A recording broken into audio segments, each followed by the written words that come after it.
Hello everyone and welcome to my channel. आज जो topic मैं आपके लिए लेकर आया हूँ वो टॉपिक हमारे लिए बहुत इम्पोर्टेंट है, सभी के लिए बहुत इम्पोर्टेंट है और वो इस वक्त की मांग है, इस वक्त की डिमांड है कि उस टॉपिक के बारे में बात की जाए। टॉपिक ये है कि आखिर जो स्टूडेंट्स हैं उनको सही करियर क्यों नहीं मिल पाता। तो सबसे पहले मैं जो एक स्टेशनरी वार्निंग है वो मैं आपके सामने, जो हमारा डिस्क्लेमर है जो इस वीडियो का पहले मैं आपके सामने वो प्रेजेंट करता हूँ कि देखिए ये वीडियो जो है ये मेरी अपनी थॉट है और ये वीडियो किसी की कॉपी नहीं है। और अगर किसी भी वीडियो से इसका कोई भी कंटेंट अगर मैच करता है या इसमें जो भी मैं कह रहा हूँ वो बात किसी से मैच करती है तो वो सिर्फ़ एक कोइंसिडेंस होगा, एक इत्तेफाक होगा। और इस वीडियो को सिर्फ इन्फॉर्मेशन पर्पज़ से बनाया गया है। अगर इस वीडियो में कोई भी बात आपको ऐसी लगती है जो किसी भी कम्युनिटी या किसी समाज या किसी पर्सन को हर्ट करती है तो उसके लिए आपसे मैं माफ़ी चाहता हूँ। इस वीडियो का ऐसा कोई भी पर्पस नहीं है। ये वीडियो सिर्फ एक अवेयरनेस वीडियो है और आपकी इन्फॉर्मेशन के लिए बनाया जा रहा है। तो चलिए हम अपने टॉपिक की तरफ बढ़ते हैं। टॉपिक हमारा ये है कि आजकल स्टूडेंट्स करियर चूज़ क्यों नहीं कर पाते, सही करियर हम क्यों नहीं चूज़ कर पाते। देखिए, सही करियर ना चूज़ कर पाने की सिर्फ़ एक वजह जो आम तौर से मानी जाती है कि साहब पैसा नहीं था इस वजह से करियर नहीं बन पाया, ये वजह नहीं होती। सही करियर चूज़ करने की कुछ ख़ास वजह हैं जो मैं आपके सामने आज रखने जा रहा हूँ। हर बात हर एक पर लागू नहीं होती, ये बात मैं हमेशा से कहता आया हूँ, लेकिन जो 90% जो चीज़ें देखने में आती हैं वो चीज़ें मैं आपसे शेयर करूँगा। सबसे पहली चीज़ होती है कि हमें नॉलेज नहीं होती कि हमारे बच्चे को इंटरेस्ट किस चीज़ में है। कोई भी स्टूडेंट है, एज ए पेरेंट्स हमको ये नॉलेज नहीं होती, उसके माता पिता होने के बावजूद भी हमें ये नॉलेज नहीं होती सही तरीके से कि हमें अपने बच्चे को किस फील्ड में भेजना चाहिए। वही गिने चुने 4-5 रटाए करियर हमको पता है, वकील बना दो, डॉक्टर बना दो, इंजीनियर बना दो, आर्किटेक्चर बना दो, बस सिर्फ यही हमें कुछ गिनी चुनी चीज़ें पता हैं। लेकिन आज ज़माना बदल चुका है। आज जो एज है वो साइंस एज है। आज जो एज है कंप्यूटर और टेक्नोलॉजी की एज है, जिससे नई लाइन डेवलप हुई हैं बच्चों के लिए, नए करियर का विकास हुआ है बच्चों के लिए। तो उसकी जानकारी अगर हम लें तो हम बहुत कम खर्च में बहुत अच्छा करियर बना सकते हैं।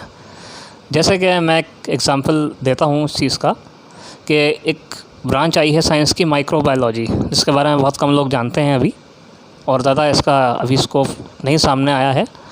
तो यहाँ मैं ये ज़िक्र करता चलूँ कि माइक्रोबायोलॉजिस्ट जो है वो ये जान सकता है कि जो कोरोना वायरस है जिसने आज हम सबको इतना सताया हुआ है वो क्या है, उसके अंदर का क्या स्ट्रक्चर है, उसके अंदर का क्या सिस्टम है और वो कौन कौन से केमिकल्स से बना हुआ है। अब आप इस बात से अंदाज़ा लगा सकते हैं कि अगर इस चीज़ को हम करियर के रूप में चुनें तो हम क्या कर सकते हैं। तो इसी तरह से बहुत सारी ब्रांचेस करियर की नई आई हैं जिनको जानना हमारे लिए ज़रूरी है। अब आप में से बहुत से लोग कहेंगे सर नई चीज़ें हैं, क्या पता कब तक चलें, कब तक बंद हो जाएं। तो देखिए, ये तो बात सोचना बिल्कुल गलत है कि आज जो चीज़ शुरू हुई है वो कभी बंद हो जाएगी। ऐसा सब चीज़ों पर लागू नहीं होता, ख़ास तौर से करियर में। हाँ, एक दुकान पर लागू हो सकता है, एक बिज़नेस पर लागू हो सकता है, एक मकान पर लागू हो सकता है, मगर करियर पर लागू नहीं होता। दूसरा, हमारे अंदर एक गलतफहमी ये हो जाती है कि हमारा पड़ोसी या हमारा भाई या हमारे फैमिली का कोई बड़ा मेंबर या हमारा कोई रिश्तेदार जो कर रहा है वही हमारे बच्चे के लिए भी सही है। ये बात सरासर गलत है। 2 बच्चे कभी भी एक जैसे नहीं होते, इसी वजह से उन 2 बच्चों का करियर भी एक जैसा नहीं हो सकता।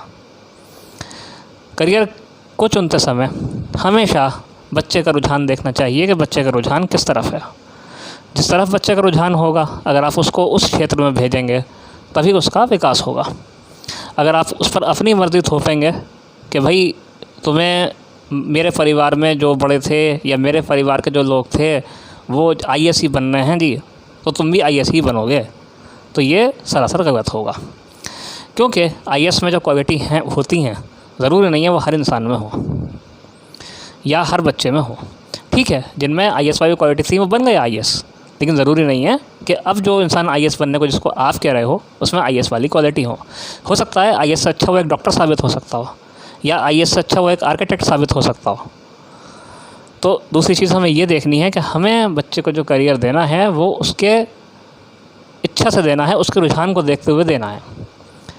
तीसरी गलतफ़हमी ये होती है कि हम लोग बच्चे को करियर देते हैं उसके मार्क्स के हिसाब से। अजी मैथ्स में इसके अच्छे मार्क्स आए हैं तो जी इसको PCM दिलवाना चाहिए आगे, या इसको इंजीनियर बनाना चाहिए। नहीं, एकेडमिक रिकॉर्ड एक अलग चीज़ है और बच्चे की रुचि एक अलग चीज़ है।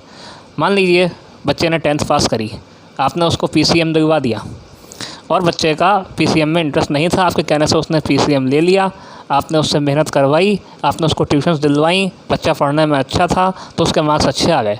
अब आपको लगा कि नहीं, अब तो इसका करियर PCM में ही बनना चाहिए, इसको इंजीनियर ही बनना चाहिए, तो ये गलत होगा। 10th के बाद सबसे पहले ज़िम्मेदारी ये बनती है कि हम बच्चे के लिए करियर का चुनाव करें और 11th में उसको वही सब्जेक्ट्स दिलवाएँ जिस तरफ आप बच्चे को भेजना चाहते हैं। यहीं से शुरू होती है हमारे करियर की बेस, जो हमारे करियर की बेस लाइन है वो यहाँ से शुरू होती है।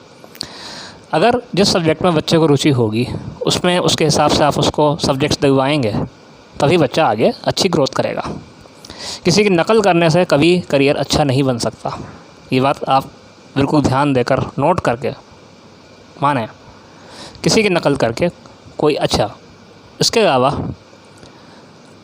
एक चीज़ ये आती है सामने कि वीडियो थोड़ी लंबी हो जाएगी, लेकिन मेरी आप बात को ध्यान से सुनेंगे तो थोड़ा काम आएगा आपके, मुझे उम्मीद है पूरी, और मैं इसका पार्ट 2 भी बनाऊंगा।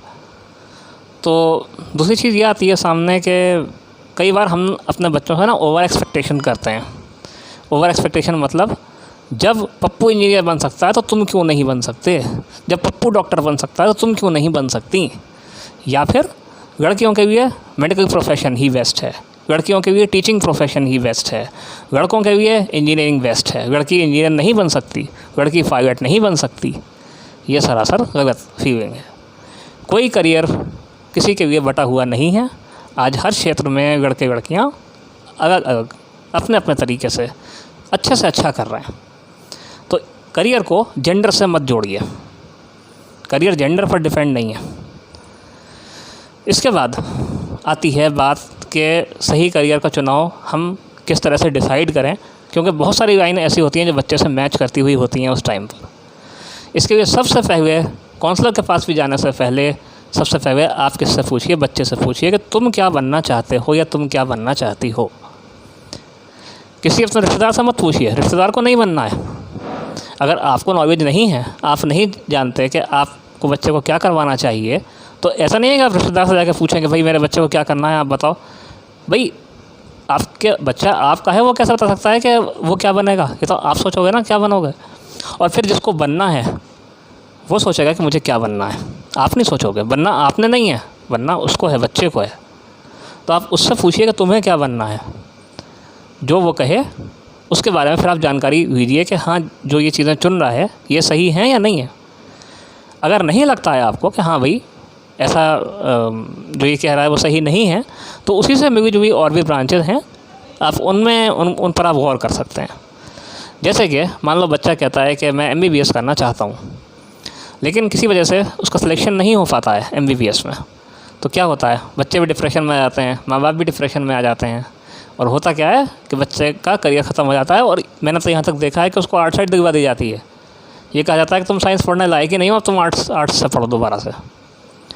तो ऐसा बिल्कुल भी ना करें। अगर ऐसा होता है तो पैरामेडिकल या फिर MBBS के अलावा और भी बहुत सारी मेडिकल लाइन है, जैसे BUMS है, BHMS है, इनमें भी बच्चा जा सकता है। PDS में भी बच्चा करियर बना सकता है।